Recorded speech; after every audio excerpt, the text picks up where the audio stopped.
Good morning. నేను ఒక విషయం చెప్పదలిచానండి.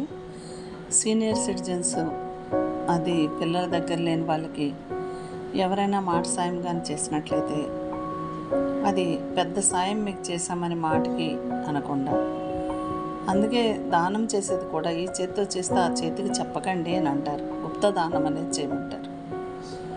చేయలేనప్పుడు, మాట కంట్రోల్ తప్పుతునేటప్పుడు ఒకరి మీద అనవసరంగా మనం నిందలు వేయడం కానీ అటువంటివి చేయకూడదు.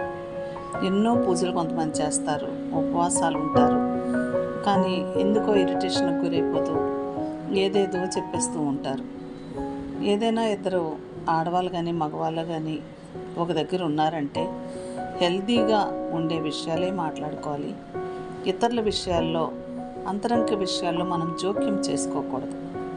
వాళ్ళు ఏదైనా చెప్తే మనకేమైనా చెప్పగలిగినటువంటిది అంటే ఏదైనా సలహా ఇవ్వగలిగినట్లయితే ఇవ్వాలి, లేకపోతే ఊరుకోవడం ఉత్తమం అన్నమాట. మెయిన్ ఈ కాలంలో నేను మీకు ఎవరైనా ఇంట్రెస్ట్ ఉండి వింటారేమో అని నేను చేస్తున్నాను ఈ వీడియో. పిల్లలు చదువుకొని యుఎస్ఏ వంటి దేశాలకు వెళ్ళిపోతున్నారు. ఇక్కడ ఉన్నటువంటి రాజకీయ ఒత్తిళ్ళు అవని, ఏదైనా పొలిటికల్ ఇన్ఫ్లుయెన్స్ లేకపోయినట్లయితే వాళ్ళకి ఏమైనా ప్రాబ్లంలు వస్తాయనుకొని వెళ్ళిపోతున్నారు. దానివల్ల రిటైర్ అయినటువంటి పర్సన్స్ మాలాంటి వాళ్ళు మాట సాయం కూడా లేకుండా ఇబ్బంది పడిపోతున్నాం. ఎవరైనా మాట సాయం చేసినప్పుడు వాళ్ళకి మనం ఫైనాన్షియల్గా హెల్ప్ చేసినప్పటికీ కూడా మీకు చేశాము అని అంటుంటారు. బయట వాళ్ళు, చుట్టాలు అవనివ్వండి, బయట వాళ్ళు అవనివ్వండి. ఒంటరిగా ఉండడం అనేది డిప్రెషన్కి గురవుతుంటామని అప్పుడప్పుడు మాకు వీడియోలు పెట్టడం కూడా రాదు, అలా తెలుసుకొని పెడుతున్నాం. వీటికి ఆదరించి, నిజాలుగా మాట్లాడుతున్నటువంటి ఆదరించి వ్యూస్, లైక్స్ ఇస్తారని కోరుకుంటున్నాను. అలాగే నేను సంగీతం గురించి కూడా చెప్పాను.